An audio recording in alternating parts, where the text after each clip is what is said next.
Hello guys, welcome back to our channel. So இன்றைக்கான video என்னென்னு பார்த்தீங்கன்னா லஞ்ச் பாக்ஸ் ரெசிபி தான். ஸோ அதுக்கு ஸ்பெஷல் பார்த்தீங்கன்னா புதினா ப்ளவ் ப்ளஸ் வந்து egg fry and soya chunk fry. வாங்க எப்படின்னு பார்ப்போம் வீடியோக்குள்ளே போயிட்டு.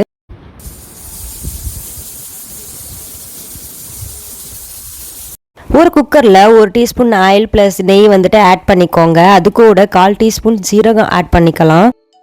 சீரகம் நல்லா பொரிஞ்ச பிறகு ஒரு வெங்காயத்தை நான் கட் பண்ணி வச்சுருக்கேன், அதையும் ஆட் பண்ணிக்கலாம்.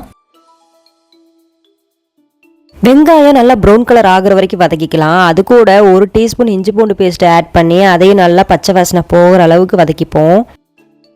இப்போது ஒரு மிக்சி ஜாரில் ஒரு கைப்பிடி புதினா எடுத்திங்கன்னா அதில் பாதி வந்துட்டு கொத்தமல்லி எடுத்துக்கோங்க.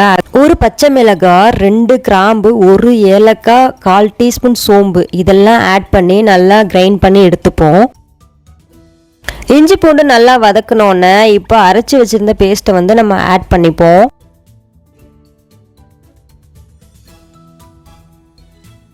ஒரு 5 மினிட்ஸ் பார்த்தீங்கன்னா பச்சை வாசனை போகிற அளவுக்கு கொதிய விட்டுக்கலாம்.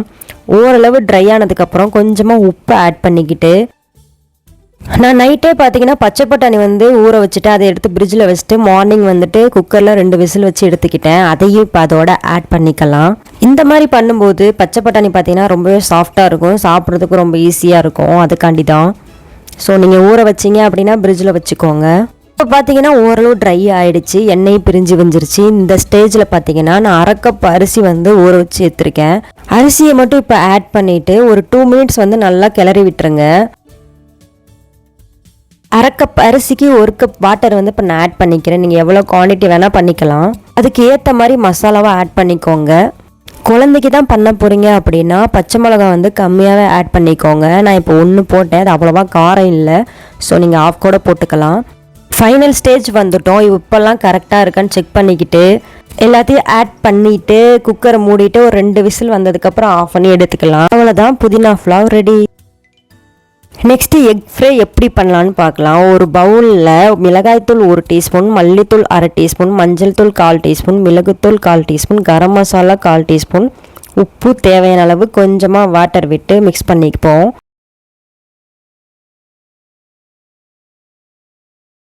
நான் பார்த்தீங்கன்னா 2 எக் எடுத்திருக்கேன். அதை வந்துட்டு பாதியாக கட் பண்ணிக்கிட்டு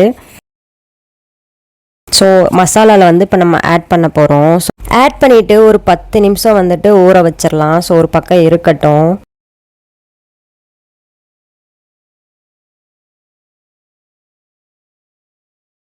ஒரு கடாயில் 1/2 டீஸ்பூன் வந்து ஆயில் ஆட் பண்ணிக்கலாம். இப்போது நம்ம 10 மினிட்ஸ் ஊற வச்சுருக்க எக் எடுத்து இதோட ஆட் பண்ணிவிட்டு அது மேலே கருவேப்பிலை வந்துட்டு ஆட் பண்ணிப்போம். ஸோ 2 நிமிஷம் மட்டும் ஆயிலில் போட்டு எடுத்தால் போதும், ரொம்ப நேரம் போட வேண்டாம். அப்புறம் முட்டை வந்துட்டு லப்பர் மாதிரி ஆகிடும். நெக்ஸ்ட்டு சோயா சங்க் ஸ்ப்ரே பார்த்துப்போம். அதுக்கு 2 டீஸ்பூன் ஆயில் விட்டுட்டு 1/2 டீஸ்பூன் சோம்பு ஆட் பண்ணிக்கலாம். அது கூட கொஞ்சமாக கருவேப்பிலை ஆட் பண்ணி ஒரு வெங்காயத்தை நான் கட் பண்ணி ஆட் பண்ணிக்கிறேன் குட்டி குட்டியாக. அது ப்ரௌன் கலர் வந்த பிறகு இஞ்சி பூண்டு பேஸ்ட்டு 1/2 டீஸ்பூன் ஆட் பண்ணிக்கலாம்.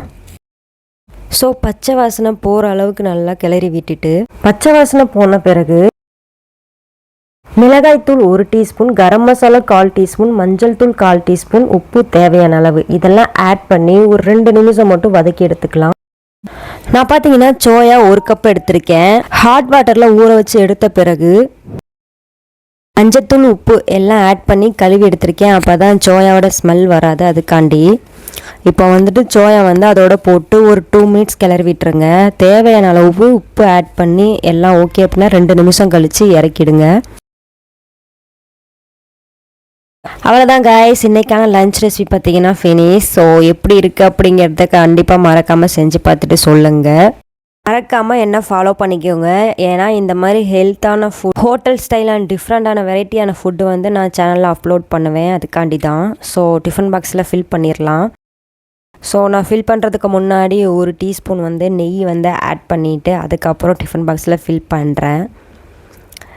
தென் வந்துட்டு சோயா சங்க்ஸ் பார்த்தீங்கன்னா கொஞ்சமாக தான் அதில் போடுறேன். எக்கு வந்து பார்த்திங்கன்னா 2 எடுத்துக்கிறேன். ஸோ ஃபுட்டு அவ்வளோதான். நெக்ஸ்ட்டு பார்த்தீங்கன்னா ஸ்நாக்ஸ் பாக்ஸ் தான். ஸோ அதுக்கு டேட்ஸு நட்ஸு எல்லாம் 2 எடுத்துக்கிட்டு கொஞ்சமாக சுண்டல் எடுத்திருக்கேன். அவ்வளோதான்.